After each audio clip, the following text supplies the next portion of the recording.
When it comes to role-playing games on Nintendo 64, it's fair to say that after the phenomenal amount of groundbreaking RPGs the Super Nintendo had, there were high expectations for Nintendo's latest console. Aside from the pinnacle on the console being Paper Mario, it's fair to say that little else pushed the needle when it came to piquing interest for fans of the genre on Nintendo 64. If we rewind way back in the day, Quest 64 was one of the earlier games announced for the system. Coming from Imagineer, I can honestly say I had little hope that this would be a stellar game to kick off the role-playing game swarm that was promised for the N64. With the studio being around since the late 80s, they of course had history on their side, but when it came to putting out big titles, their history was perhaps a little more patchy. From their first breakout release of SimCity at the start of the 90s, then Lemmings shortly after, it was clear that their specialism was more in line with a thinking man's game than something more action-packed. Saying that, however, they also have some heavy ports on their history books, the likes of Doom, Megalomania, Populous, and even Super Turrican to name a few. Another area of concern was the fact that they developed for pretty much any console with an electricity supply. This lack of specialism often meant that they wouldn't have the polish that many first-party studios naturally had, but also they dealt with a large number of projects, and so the finished article being perfect wasn't really part of their business model. On Nintendo 64 they released 5 games, which I'm sure I'll do a special developer video on another time, but they too were a mixed bag. For every Wetrix there was a GT64. And so brings us to Quest 64, shown off at Space World First in 1997, and it was surprisingly a game which gained a fair amount of attention.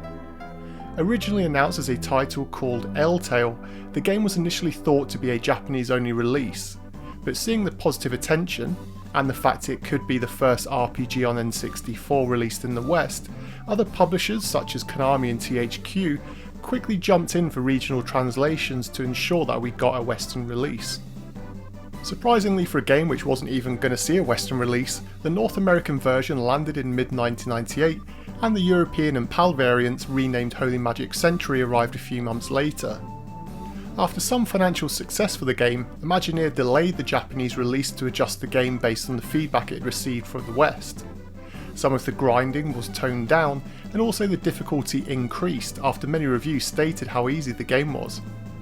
With the Japanese version coming in July 1999, it is the version I would recommend playing for any experienced RPG fans, but without an English patch for the Japanese version that I'm aware of, this is the only go-to version of the game if you understand Japanese, so for everybody else you're left with the somewhat easy PAL and NTSC versions. GameSpot felt that the game was too formulaic, and for anyone used to, say, Super Nintendo RPGs, this title would be of little challenge. Whilst IGN, for example, were more positive in the fact they said that the visuals were good and showed what an RPG game could work and look like on the N64. Next Gen, however, perhaps said it best when they stated that the graphics and sound go a long way, but the need for well-told stories and character development was never more apparent than in this game.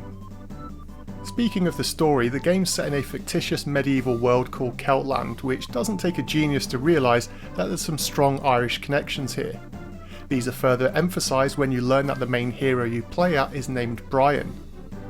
Whilst not the most heroic of names for a lead character, the fact that he is an apprentice mage quickly piqued my interest, as I expected lots of spells and wizardry during the game's storyline and gameplay elements.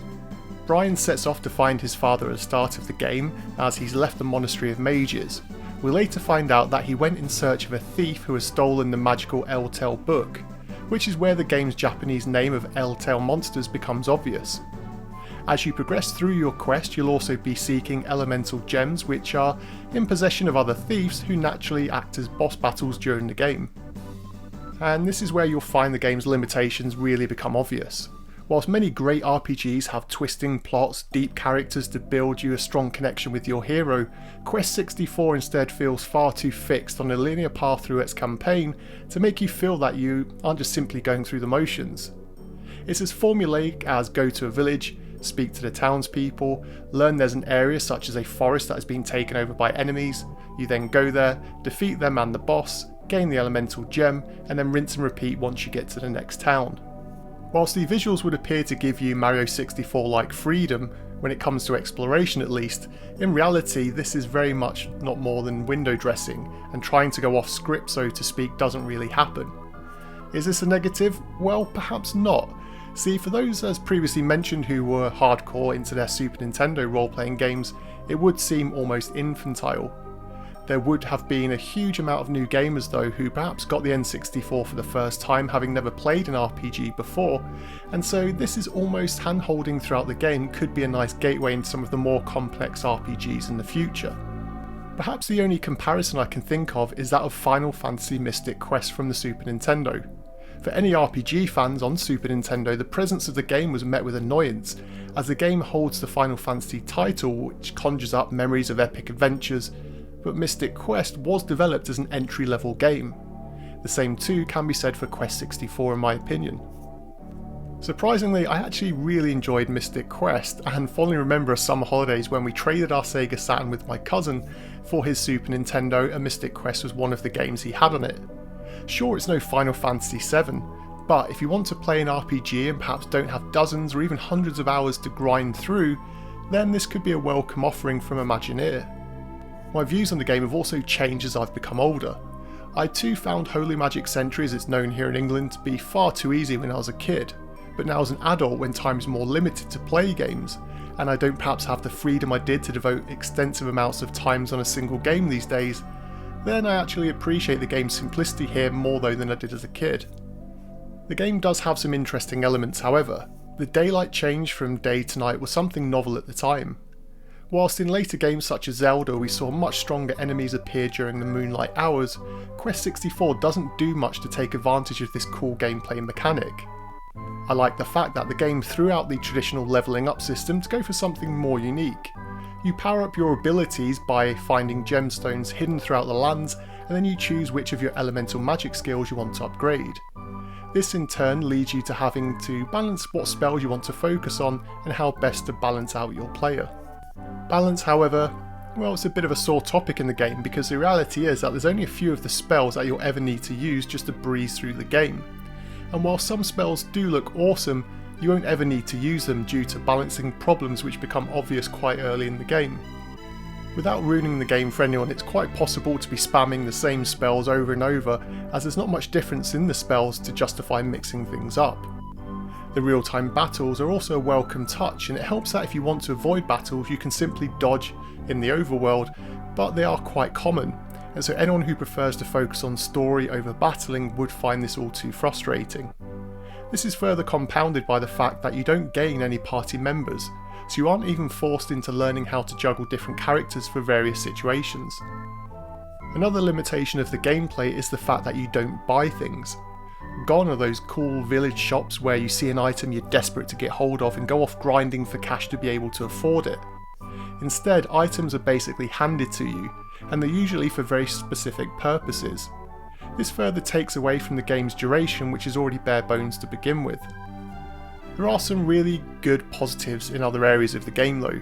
The visuals are quite charming, and if you love the Japanese take on medieval villages, then this game looks quite unique even all these years later.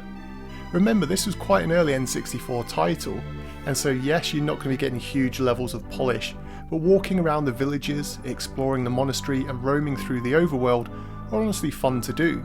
And although the terrain can be quite sparse in places, as an overview, well, I think the look is definitely memorable. The character of Brian too, whilst for my taste is a bit too kid-friendly, is quite hard to forget. The quiff in his hair, the cloak and staff are all instantly recognisable. And love or hate the game, you'd be surprised how many people have messaged me over the years asking for the name of an N64 game which had the previously mentioned description. The enemy design too is quite nice, and whilst I would have liked to have seen a wider variation and perhaps less polygonal models, they do fit the game well with the expected tree monsters, mummies, dragons and so on to test your might against. The controls are worth a mention here, as using the 4 elemental powers you have being assigned to the C buttons means that everything you need is quickly at your fingertips, and you don't have to spend too long shifting through menus during battles that some more advanced RPGs rely on. The analog stick here too works as it should, and the camera system thankfully points you back in the right direction after a battle, and so this helps prevent you from exiting a battle and walking in the wrong direction, which can sometimes push you into another battle, so it really helps you to get your bearings straight out of battle again. The strongest element of the game in my opinion though comes in its sound department. The effects for the elemental moves sound epic enough to make you feel powerful, especially as some of the lesser used spells which you gain later on in the game. The music too, whilst the quality is low, the actual compositions are damn catchy, and the warmer tones of it bring a sense of nostalgia sweeping back. It sounds like a classic SNES RPG in my opinion, and that's definitely a big compliment. A few things that I felt could improve the game instantly were the addition of Rumble Pack support and also on-cart saves. But in this day and age that's not so much of an issue. It's just something I remember as a child really wanting back in the day and being surprised that they didn't implement it. Overall though, it's both easy and hard to recommend Quest 64. If you're an RPG diehard fan then you're probably more involved in the PS1 scene, and rightly so. But if you're new to the console or RPGs in general, then this may be a nice gateway game into some of the wonderful worlds that you can experience in RPG games. It's cool to see on my channel stats that Nintendo 64 is picking up some younger fans who perhaps weren't playing this game first time around, and so to them I salute you and say why not give this game a try. But for everybody else there's honestly much better examples of role-playing games, even on Nintendo 64, that you could spend your time playing instead.